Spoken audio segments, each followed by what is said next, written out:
असलामुअलैकुम जी, की हाल चाल ने सारिਆਂ ਦੇ। Welcome back. अपने घर पहुँच आए हैं। आंदे सीधा जरा ना विजिट किया है नवे घर का। आन के सूरत हाल मैं आखे वेखी चलिए मिट्टी वगैरह सटवा रहे सी, कितनी सटीजी है और कितनी वाफर जी है ना मिट्टी पई हुई है। तो आओ तुहानू सूरत हाल दिखाइए बाई जी। ए लैवल है मिट्टी का, है वाला ठीक है, हाले नीवा ही है काम। कितनी मिट्टी अंदर वाड़ छड़ी है, हाले काम नीवा है। तकरीबन 30 रेड़े आए हैं है ताल 30 रेड़े 25 रेड़े मैं उन्होंने आख गया 30 पा छड़े ने। ते समझ लो कि ए जड़े ना 2 तो 3 रेड़े होंगे। 3 रेड़े बाहर पे होया, इन्नी मिट्टी अंदर वड़ गई है। हाले तक जड़ा है ना समझो कि बरथी होर पैंदी है पई। ये भाई साहब जड़ा है ना रेड़ियां वाला काम ये बारे च नहीं आउंदा, लेकिन मजबूरन सटानी पई है ताकि आके अपने घर नूं जड़ा ना बना संवार सकन ते वेट ना करना पवे इन्हां। ट्रालियां वाले पता नहीं हुण किस्मत नाल आउणगे, अगर कोई स्पैशल सदवावे तां, नहीं तो वो वैसे तुहानूं दस्सिआ थोड़ी बहुती मिट्टी सट्टण वास्ते नहीं आउंदे। ते सूरत हाल तुहाडे सामने तकरीबन 300 रुपया रेड़ी दा ते 20 रेड़ियां दा बन गया 6000, 7500 रुपया। यानी कि मैं 5000 हुण दे गया सू ते 5 रेड़ियां दा बनदा 7500 रुपया। उस तो उतले भाई साहब वो जाने उन्हां दा काम जाने। मेरे को जी अमाउंट हैगी सी ना तकरीबन 7500 रुपया मिट्टी का देना ते 1000 रुपया इस बंदे नूं देना है। समझो कि दूसरा दिहाड़ा है इनू लगे उन्होंने। हाँ परसों दा लग गया, कल भी लगा रहे। सही है, कल तो सारी दिहाड़ी लगा रहा ना। आज तो चलो थोड़ा जिहा लेट आया क्योंकि रात में मिलते आसू। हाँ वैसे 1000 रुपया इनके वास्ते कम हैगा, ठीक है ना। लेकिन भाई साहब 500 रुपया कोलू पा के ते 500 उन्होंने मिट्टी च बचा के ना तो इनू दिता है। सम इस हिसाब नाल 8500 रुपया बनता पाया, ठीक है ना। तो बाकी कोई नहीं इहदे नाल वाधा घाटा बाद भी मैं कर लैसा, लेकिन जितनी अपनी हिम्मत हैगी सी ना चौधरी परवेज ने दिते हैं जेडे पैसे वो भाई साहब इस मिट्टी ते ला छड्डे ने। ते बाकी उन्होंने हुण काम जाने ते हो जाने, ठीक है। मजीद अगर उन्हें कोई मिट्टी वगैरह सटानी हो तो अपने कोलू सटासन हुण जेडे 5 रेड़े वाधू वो पा गया ना, इहदा भी 1500 रुपया वो खुद ही देणगे। जिन्नी क अपनी गुंजाइश है असीं उस हिसाब नाल चलना है। तो बाकी परवेज भाई का भी बेहद शुक्रिया जिसने इतना चलो तावन किया है। तो एक कमरे जी है ना परथी कंप्लीट हो गई अलहमदुलिल्लाह। मैं देख रहा इस वीडियो हलीमा की, कहती सी कोई पानी आ रहा थल्ले, पता नहीं हुण किहड़ी जगह ते है। ए पानी है भाई साहब, ये लीक हो रहा है वाशरूम दे विचों। अताउल्ला क्यों भाई, ये वाशरूम दे विचों लीक हो रहा परले पासों, होर की है यार। वापस वो गटर धक्के भी एक मिसाल है। ये तो थल्ले आना, एडा उच्चा तो नहीं ना चलना। और आ ना आ वे ओ यार आ देख तू इथू पानी है निकल रहा। हाँ समझ आई ना, थल्ले गिला लेकिन इथू तो गिला नहीं है ना, यह पानी इथू आ रहा है। ये तो तकरीबन वाशरूम का जोड़ा है ना लैवल उस बराबर है। परले पास चलिए ना उधरू देखने उदू पता चल जासी पानी कितों आ रहा है। पर वो खां एदू कितों निकल रहा ये कि अपने आप पानी उगलन लग गई। ये भी है ना, ये तेन दसिया ना ये पाइप दे राह आ रहा जड़ा ना कोई पाइप लीक है। देखने पर पानी की भाई साहब कोई समझ नहीं आ रही, या तो कोई इस पाइप दे विचों लीकेज शीकेज हो रहा तो जो परां जा रहा ना, क्योंकि जरी बजी है ना विच ते कोई इहदे नाल ही है मसला मसाइल मेरे ख्याल है कोई कनैक्शन इहदा, क्योंकि इथों तो सामने कोई पानी शानी नज़र नहीं आ रहा। अगर हुंदा तो इधरों नज़र जरूर आवे। बहरहाल अंदर बाहर जरी है, मेरा ख्याल है कोई जोड़ शोड़ इहदा जिहड़ा ना लीक होए है, जिहड़ा पानी भरां नूं जा रहा। यह वाल जिहड़ा मैं बंद कर दिता है तो पानी हुण कोई नहीं चलता पे, ठीक है। देखांगे कल तक अगर पानी ना निकलता होया तो फिर तो समझ लो कि पक्का ही इहदे विचों जिहड़ा ना पाइप दे अंदर बाहर जा रहा। जे अगर पानी ना रुकिया तो फिर समझो कि परला पानी जिहड़ा बैक आ रहा और उनकी सेम जड़ी वो चढ़ी जा रही है। तो कल तक इनू बंद ही रहन देने फिलहाल। गुड मॉर्निंग वीवर अस्सलाम वालेकुम की हाल ने सारिਆਂ ਦੇ उम्मीद करने तुम सारे ठीक ठाक होगे। कल ਦੇ ਅਸੀਂ ਇੱਥੇ घर पहुँच आए सी ਤੇ ਅੱਜ सूरज देखो किस तरह ਦਾ ਨਿਕਲਦਾ ਪਿਆ। ਛੋਟੀਆਂ ਛੋਟੀਆਂ ਬਦਲੀਆਂ ਬਾਈ ਸਾਹਿਬ। अजे सवेर ਦਾ टाइम है, सूरज निकल रहा। थोड़ी देर तक धुप अच्छी खासी निकलेगी इंशाल्लाह ताला, क्योंकि आसमान बिल्कुल साफ है। एवं माड़ा मोटा बदल हैगा ते कुछ इस तरह का है सीन अज का। कई बार पूरियां सर्दियां गुजर गई, लेकिन मजाल है कि एक दिन भी बह के सुकून नाल आराम किया होवे, धुप इंजॉय की होवे। पूरी सर्दी गुजर गई है, बजो बजाई च जड़ा ना टाइम वक्त गुजरता जा रहा और तकरीबन जड़ा ना गर्मियां दी आमद है तकरीबन। लेकिन अज मेरा दिल है कि अज जड़ा ना सुकून नाल अज दिहाड़ी जड़ा ना आराम करा, सुकून करा, घर दे विच ही रवां, किसे पासे ना निकला, सारे काम शाम छड़ के ना अज एक दिन जड़ा ना समझो अपने आप नूं देने आ। जड़ा बंदा अपने आप नूं समझो टाइम नहीं ना देंदा, उहदी जिंदगी भी किसी काम की नहीं है। अल्हम्दुलिल्लाह जी नाश्ता पानी कर रहा और सोच रहा सो कि अज जरा ना अपने आप को टाइम देने, दिहाड़ी सुकून मारने। लेकिन भाई सुकून कोई नहीं हैगा। 2-3 काम जड़े ना बैठे बैठे याद आ गए ने, निकल आए ने। एक तो जड़ा कि गो का समान सारा लिया सी, यानी कि पैडा का समान, मस्जिद चाहे सी कोई फट्टे फुट्टे, कोई बाले किराए ते लियांदे होए आन, वो भी वापस करने ने, फट्टे वापस करने ने। उस तो इलावा बांस वगैरह जिंदे मंगे पिन्ने हुए आन, वो सारे वापस करने ने। ते उस तो इलावा भाई साहब एक काम होर निकल आया, जो तुहानूं दिखाया सी ना कल, पानी जड़ा ना दीवार दे विचों निकल रहा। वो भाई जी 2 जोड़ जड़े ना वो लीक निकल आए ने। मैं उनकी सवेरे मुकम्मल रिसर्च करके आया, यानी कि पानी मैं शामी बंद किया ना तो बंद हो गया इस पानी, तो जूँ ही वो खोलिया तो फिर पानी जड़ा ना दीवार चों आना शुरू हो गया। तो वो ज़हीर भाई नूं कॉल की, उन्हें आख्या मैं इत्थे ही काम करना हैगा, तो वो भी चलो लगते हथ जड़ा ना मुका देसा। 2-3 काम जड़े ना वो कराने आ, ते उस तो बाद अगर टाइम होया तो फिर अपने आप नूं टाइम देने। नहीं तो बेगम साहब आंदी पई भाई जी लकड़ी भी लिया के दिओ, वो लकड़ियां खत्म हुई पई। हाँ जी देखिया ना, रोजमर्रा की जिंदगी ऐसी है भाई साहब, जड़ी है ना एवें गुजरती जाती है, कोई पता ही नहीं चलता पिया। अताउल्ला तू खा लिया, नाश्ता पानी कर ले, हैं चाह पी ला, ते आजा बांस दे आइए। ते जिंदे बांस हैं उन्होंने बांस देइए, ते जिंदे फट्टे हैं फट्टे तो मस्जिद दे आन, वो चाह के देने।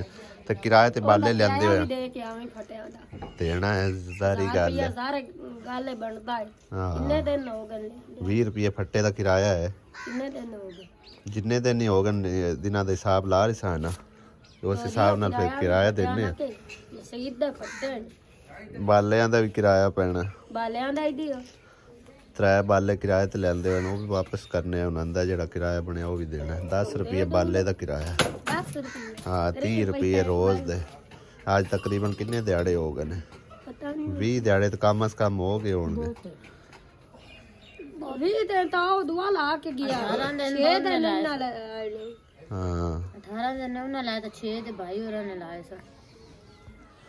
भाई जी बालियां का किराया भी कम अज कम 5 दिहाड़े भी ला लीए ना, तो तकरीबन 3 दूनी 6 तो 750 रुपया बालियां का किराया बनया पे, तो तकरीबन 20 रुपये फट्टे का किराया है।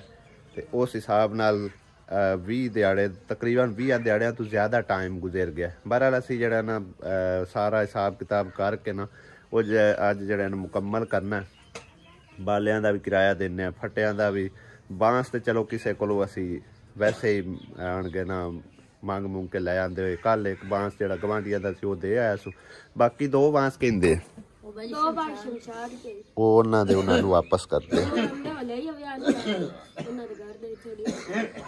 सही है, जल्दी कर यार उठ, आज का किराया भी ना विच पै जाए।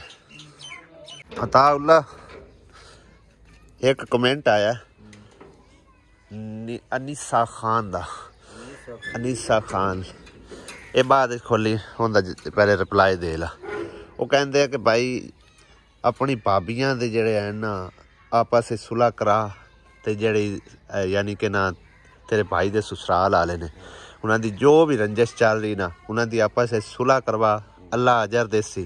क्या ये नाम ये मुमकिन है या मुश्किल है? इनके बारे तेरा की ख्याल है, तेरे की राय है? ज़्यादा तू बेहतर जानना। मैं इस बारे जानदा इतना कुछ हाँ। ये पहले भाई शबीर ने दुबई तो अच्छा गालबन जेलमी वाली बोली बोलते ने, शायद जेलमी ने या कश्मीर दे ने, उन्होंने मैनू बकायदा व्हाट्सएप ते भी आख्या आई भी कोशिश करो कि आपस च इन्हां दी ना सुलह सफाई हो जावे। ते बई मैनू उन्हें आख्या कि तुसी उन्हां दे जवाई भाई हो, तुसी विच पै लैके ते अपने भाई नूं आख कि जेड़ा ना आपस विच जेड़ा मतलब पहले जदों झगड़ा होया उन्हां दिनां दी गल है अच्छा कि सुलह करा देवो। तो बाकी मैं उदों बड़ी कोशिश की है कि सुलह हो जावे, लेकिन उस साइड ले आवन दे बजाय उल्टा मैनू ही नवा कराम बना दिता। ठीक है। और फिर बाकी रहेगी गल भाबियां दी, तो मेरा इरादा तो नहीं आई इस तरह के इस पासे गल लेके आवां, लेकिन हुण मौजू दे मुताबिक गल करनी पौंदी पई है कि उन्हें सुमेरा नूं भी आख्या कि मेरी थां दे विच वड़ी तो मैं तेरी लत्तां बांध देनी। क्या आख्या? हलीमा ने आख्या। अच्छा। और इस तरह एक जो कि मैं पहले अपने व्लॉग भी बयान कर चुके हैं, एक बंदा आए तो कमेंट का रिप्लाई देंदे हुए आंदा पिया कि मैं बहुत अच्छा हाँ। तो मैनू नहीं पता लोग आंदे हैं कि खानदानी है। तो होसी अच्छा, बहुत अच्छा होसी और बहुत खानदानी होसी, लेकिन गल ये है कि बंदा सुलह वाले पासे उस बंदे नूं लिआउंदा है जिंदी कोई सुलह वाले सोच होवे। नहीं तेरे ससुरालियां वालू सोच नहीं है या इदू सोच नहीं है? ससुरालियां वालू मेरा दावा है, मैं इस टाइम इत्थे खलोता मेरे कोल तां कोई नहीं है। अच्छा। मैं अपनी साली नूं मना कीता है भी तू किसी किस्म दी उन्होंने गल नहीं करनी। सही है। ए बाबा गवाह है पड़ोसी। हाँ। बाबे दे घरों बैठी आई। ठीक है। इत्थे उन्हें 500 नूं गाल कड्डी है। कह अलीमा ने। अच्छा। लेकिन उन्हें अगू बोलना तो एक साइड ते रह गया, उनदे वाल इंज परत के वेख्या तक नहीं। सही है। यानी उन्होंने फिर पूछया ओदी ननाण आई नाल, उन्हें पूछया तैनू इन्नियां गाल ही कट दी तो तू बोलदी भी नहीं पई। और बाबे दी बेटी ने भी पूछया, उस आख्या मैनू मेरे बहनोई ने मना किया कि तू कोई उन्हें गल नहीं करनी। सही है। तो मैं उस चीज़ नूं मद्देनज़र रखदे वेखो हुण उन्हां वल्लों तक कोई गुंजाइश कोई ना रहेगी। हाँ। यानी कि मेरे उन्हें मना करन ते उन्हें इतनियां गालां कड्डियां नहीं, मतलब है कि वो हथी पवन तक गई है तो उन्हें उन दिल वेख्या तक नहीं है। सही है। तो यानी कि तेरा ये दावा है कि मैं जिवें आखों कर। हाँ, यानी कि ससुरालियां तू इत्थे फोन ते भी आखे जा ना, हाँ जो भी आखे तेरी वो गल नहीं टाल दे। सही है। ते मुश्किल है ते इदू हैगी, मुश्किल सिर्फ इस पासों। ठीक है। अगर इस पासों जेड़ी बहन ने कमेंट कीता है हाँ ते ओ नाल इतनी गल कर देने, मैं मेरा पैगाम समझ लवें या गुजारिश समझ लवें, जो समझ लवें हाँ कि ये साइड तुसी संभाल लवो, उदू मैं सुलह करवा दूंगा। सही है। जिस तरह दी एक्शन उस तरह दी असल च गल पता कित्थों चली आई, उस बहन ने मैनू ये गल की आई बई दानिश है जे छोटा ठीक है, दानिश नूं तां तू बाद भी संभाल ले से दानिश वास्ते। हाँ दानिश वास्ते मतलब बाद भी जड़ा ना अल्लाह पाक सबब ला देसी ते लिहाजा तू इस तरह कर ਜਿਹੜੀ ਇਹ जगह है ना इत्थे कमरा पा के दे सुमेरा ते अता नूं ठीक है। हुण रस्ता तो है वेखो जी समझो साबका होना ठीक है ना, इस साबका रस्ते उन्हें भी गुजरना तुसा भी गुजरना, दीवार पाइए तो दीवार पा के रस्ता किदू कढ़िए परू कढ़िए या उदू कढ़िए या किसी पास होर ते हजे तक कोई समझो कि इसका नहीं है कि भाई बंदा किसी ऑप्शन ही नहीं है ठीक है ना। हाँ रस्ता यानी कि साबका ही होना है ठीक है ना।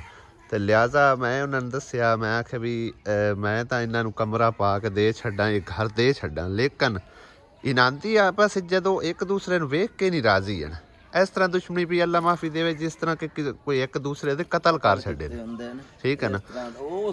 हाँ ते इस करके असी जड़ा ना समझो इस मौजू ते बिल्कुल कोई गल नहीं करना चाहते, ना ये सुलह हो सकती है किसी सूरत भी नहीं हो सकती, चाहे जितने भी को कुरान मेले लिया सके